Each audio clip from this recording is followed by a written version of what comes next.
Right, so other news making headlines now. Officials suspect an inside job in the theft of copper pipes from Chris Hani Baragwanath Hospital this week. Gauteng Human Settlements MEC Lebogang Maile believes that sabotage and collusion may be behind the two separate incidents. While hospital management says a quick response by nurses and other hospital staff meant that none of the patients in the affected wards were harmed. Patients escaped unscathed when copper pipes that supply oxygen to operating theatres were stolen on Monday. The second theft on Wednesday compromised the cooling system at the ICU. Baragwanath Hospital CEO says none of the patients were affected. Police are now investigating a case of theft. The theft of the copper pipe did not affect their well-being, because remember, in an ICU situation, we are already ready for backup. An act of sabotage where a hospital staffer could have colluded with an outsider is also suspected, specifically due to the location of the room where the cables were stolen. There is a huge possibility, and I'm saying a huge possibility, that this is work of internal people, because where these pipes are located, it's not everyone who knows. As far as we are concerned, everyone in that space remains a suspect until we have managed to clear everybody who's innocent. Families of patients say they are not confident that their loved ones are safe and protected. Because there's a market for it, it will continue. And it's happening in institutions like this, where it's not even supposed to be expected at the institute like this.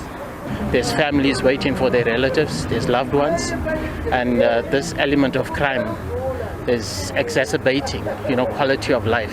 MEC Maile has called for stiffer charges of attempted murder to be added to that of theft against the perpetrators. Offenses Timo, SABC News, Soweto. Right, so for more on this, we're joined by the spokesperson for the Gauteng Department of Infrastructure Development, Victor Moreriane. Victor, good evening. Thank you for joining us here on the SABC. Good evening. Perhaps you could just, on the back of the briefing earlier, give us the latest in terms of the investigations that are unfolding. Have suspects been apprehended? Walk us through the latest on that front. The investigations are a process that is being undertaken by the police service, and they will probably brief us about the outcomes once they have received the information. So we are still awaiting confirmation and more details from the police service. All right, so as the investigation continues, perhaps you could also walk us through the security concerns and also what's been done to beef up security at this point, given that it is, peak season during this festive period. I wish to inform all South Africans that the Department of Infrastructure Development operates several plant rooms at Baragwanath Hospital, as well as other hospitals in the province.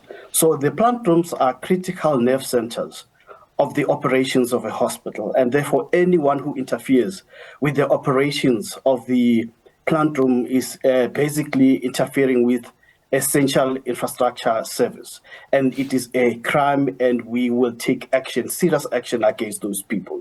What we are currently doing to make sure that we bring stability is to make sure that we install access control in about 30 of our plant rooms that have no access control currently. It is an emergency action that we have taken late last night, and our teams are now working 24 hours on the ground to make sure that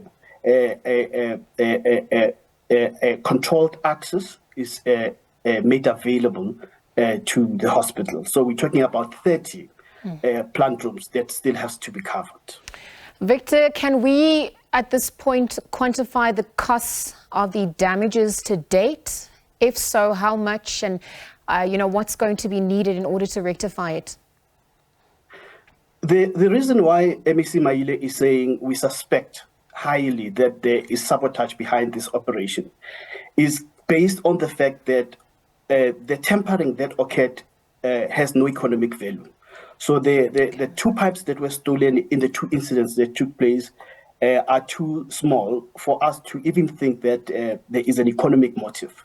For example, in one incident, the first one that took place earlier on Monday, the pipe that was stolen is 10 meters long. And in the second incident, the pipe that has been stolen is 3 meters long. So you could see that there is no economic motive behind this sabotage or whatever action, the unfortunate action that was really committed at the hospital.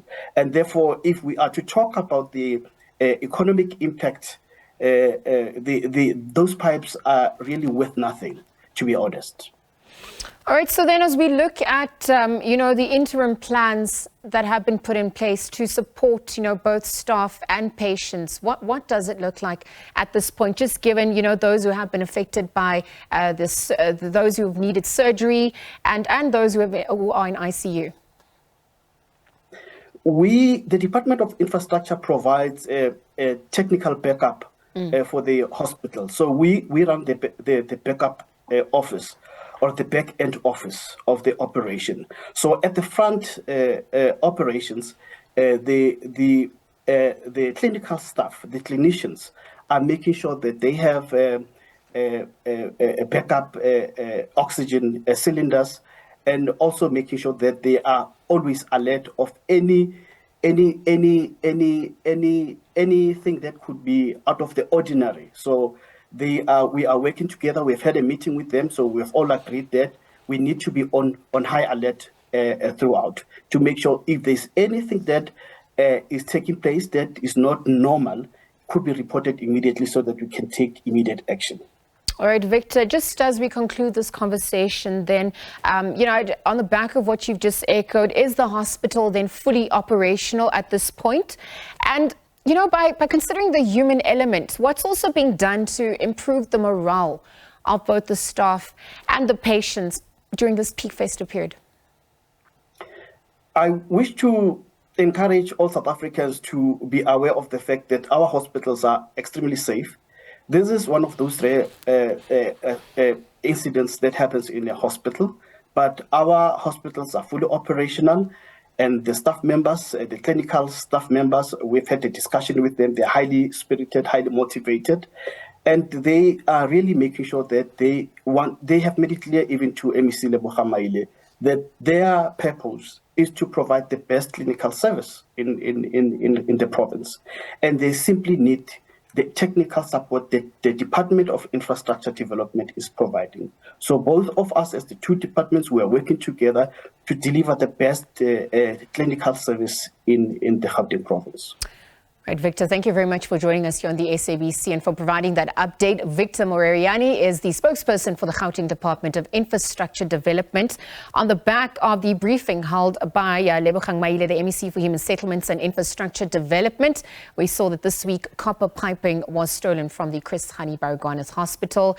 The MEC coming out to say that there are suspicions the perpetrators are employees at the very hospital. Again, having met with hospital CEO and staff to assess the damage and also see how they can assist for those that have been impacted. So again, thank you very much to Victor for his time.